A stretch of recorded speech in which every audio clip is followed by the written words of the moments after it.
Hey, this is Heidi Dawson. If you love all things health and wellness and style of any kind, hang out here with me each week. I'm obsessed with never-ending improvement, and it's all in an effort to help each one of us live a wildly successful lifestyle. Subscribe today so you don't miss a thing. Hi guys, welcome to episode 130 of the Wildly Successful Lifestyle Podcast. So it's so different coming to you on a Friday. Like I've been used to the Monday, Wednesday format, so we'll see how we all like the Monday, Friday format. And then of course at the end of the month, we'll also have one impactful interview and that will come on a Wednesday. So we'll have 3 in 1 week. That'll be fun. All right. So many of us go through life waiting for something outside to change how we feel inside. We're waiting for other people or situations to change so we feel better.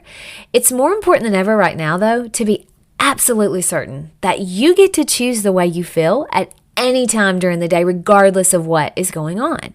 You have to be your own source of power. When you know that and you live that, no one can take it from you. So each one of you listening, and me too, we have to know that no matter how difficult a situation is or how difficult someone is for us, that we can rely on ourselves to remain calm and breathe and remain open. Now, since I've been meditating, I feel like a calmer, less anxious version of myself. Sometimes I even surprise myself with my calmness. But think about the things you've overcome in your life. I mean, there were probably times you didn't think you were going to make it, and here you are, still alive and kicking. And by the way, taking care of yourself by listening to a podcast that's only going to make you better. A lot of our problems in life come from a feeling of a lack of control over our circumstances or a lack of control over our emotions. Now, these are just thoughts. We actually have complete control of our emotions, and we have complete control over how we react to our circumstances. That's a lot of control we have. But when we blame others, or we say, well, this happened to me and that's why my life turned out this way, or this person treated me badly and that's why I feel depressed. When we talk like that, we give that other person so much power. I mean, we're actually conceding that we're powerless in that scenario. I don't know about you, but I want to be in control of me. And I bet you want to be in control of you too. And every day probably we're going to interact with other people who each have a laundry list of things going on in their mind at any given time. They more than likely carry biases even that affect how they see you and vice versa. But your goal is to remain authentic and true to you no matter what circumstance comes up. Think about it this way. Every single interaction you have has the possibility to be a good one because you're in control of your emotions. Every one. But it's your job to figure out how to make it so. Remember, life is happening for us, not to us. It may not seem that way at the moment when something bad is happening, but if you can stop and think, okay, something good's coming to me because of this interaction or this circumstance. I think back to the time that I had to cancel my seminar that I'd been looking forward to. It was a Tony Robbins Date with Destiny seminar, and I was building houses with my dad, and the house didn't close, and we were both leaving town the next day, and so one of us had to cancel our trip. So I told my dad, I was like, you go on the cruise with mom and I'll stay home. Well, I did feel let down to have to cancel. It cost me $850 on top of that, but it wasn't the end of the world. Oh, and guess what? I met my gorgeous husband at the seminar that next year. I may not have met him, or at least not in that way.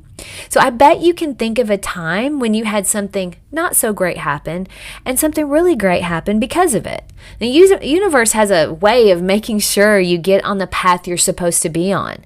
And sometimes it doesn't go the way you think it would, and that's okay. It may just be the faster path, like ripping the Band-Aid off. So the truth is that you have complete control of how you feel. You don't control some of your circumstances, of course, but you do control how you deal with them, like what meaning you give to them. Every single person you meet or run into, including your own family, they have a life outside of you. Have you ever really thought about that? It's kind of weird when you really think about it. I mean, like they have this whole life, and that doesn't include you. This includes your mom, your dad, your spouse, your children, your coworkers. We are the center of our own universe, as it should be, and likewise for everyone else. So our world revolves around us. What does that mean when we interact with other people whose worlds revolve around them? Because obviously, we have to deal with people every single day, most of the time.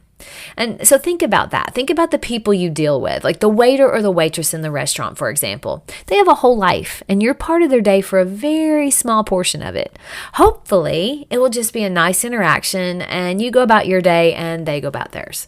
Now, you can stand out by being super nice and considerate, or you can stand out by being super rude and making things difficult. My husband trains new pilots to fly in flight simulators. He's been there for a while, so he sees a lot of names. He always says that if someone's name stands out, it's because they're either really good or really bad. I think about that a lot. So every person you interact with has a whole life of things they're dealing with, and most of them have nothing to do with you. You're a small part of it, more than likely. Are you going to be a good part of it?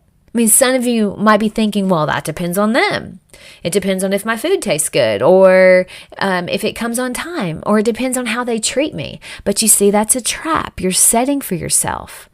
You don't control how anyone else acts. Only how you do. So depending on others to be a certain way is setting yourself up for this roller coaster of a day. Why don't you just decide up front how you're going to show up in every interaction? And if one pops up that isn't great, take a couple deep breaths and maybe step away for a minute to regroup. I called the paint store this week, you're going to love this story, and asked if they had a sample of a certain paint color I was wanting to try. And the guy I was talking to was very young, but he said, "Ma'am, we don't have one paint sample of anything in the store." Well, it kind of took me off guard because in my mind, that's crazy. You're a paint store and you don't have samples. How am I supposed to see the color? So I asked how they were handling samples then. And he said, "That's a very good question." I laugh now thinking about it, but at the time, I was heading towards irritated. But then I thought to myself, you know what? This is probably making his job life really hard. So instead of getting mad, I got curious. So I was like, well, is this an effect of COVID? Let me tell you, he was so ready to tell somebody what was going on. So he explained to me that it was COVID, but it was also their production is in Texas. So they haven't recovered from the freeze that if you lived in the South, you remember that freeze this year. So there were no paint samples in the entire district. And it's been causing some heartache for everyone. He's been dealing with upset people for a while. And I wasn't going to be one of them. So I asked if he could make a pint, and he said he could do that. I think he was relieved that he could say yes to something. But my point is, he was pretty frustrated to begin with, and it had absolutely nothing to do with me. And I wasn't about to make it worse. I just wanted to find a solution. The end result was going to be the same regardless. I had to pay for a pint of paint instead of a much less expensive sample. That was the result that was going to happen regardless. But instead of me getting us both upset and worked up, we ended up having a nice conversation, and I went about my day and he went about it his. Now, if there's a situation where you need to stand up for yourself because someone's obviously not handling something the way it should be, that's different. But most of the time, though, that isn't the case. I really would actually like to invent a little necklace card that says, "I'm having a bad day, so tread lightly." Then you'd know and you'd act accordingly. But that's not going to happen. So we just have to be prepared to be kind and calm, whatever situation arises. If something comes up, take a few deep breaths before you jump in. You'll never regret being kind, even when someone isn't being kind to you. Tony Robbins tells a story of a man that was riding on the subway, and he had 4 kids, and they were running all around the subway car like little crazy people. Running all around the other riders. Well, the man just kind of sat there watching them, not really doing anything, keeping them quiet or calming them down or anything. Finally, one woman had just had enough, and so she said to him in kind of a mean tone, "You need to get to control of your kids," which sort of woke him up out of his stupor. And he said, Oh my gosh, I'm so sorry. Please forgive us. We just came from the hospital where their mom died, and I'm a bit distracted, but I'll make sure to quiet them down. Can you imagine how that woman felt? Not that she did anything wrong, but it just tells you you have no idea what people are going through. So always be gentle. I heard that story years ago and it made such a profound impact on me. It isn't often, but when I do run into someone that's having a bad day, I try my best to consider what they may be going through. Maybe they got a ticket on the way to work. Maybe they don't have money to cover the car payment. I don't know. So my challenge to you this week is to challenge yourself to find at least one time where you had a negative thought, situation, or interaction, and you turned it around. Don't wait for something outside of you to change so that you feel better. And also, don't leave your emotions just kind of hanging in the wind. Think about this phrase in any difficult situation, that life is happening for me, not to me. Something good will come from this. And if it's a not so great interaction with another human, remember, you don't know what they're dealing with. So just decide right now that you'll breathe and be kind regardless of what's going on. I love you guys, and I'll talk to you in a few days. Don't forget to subscribe and share with your friends, because we're just going to keep going bigger and better places together, and I love that about us. Talk to you in a few days.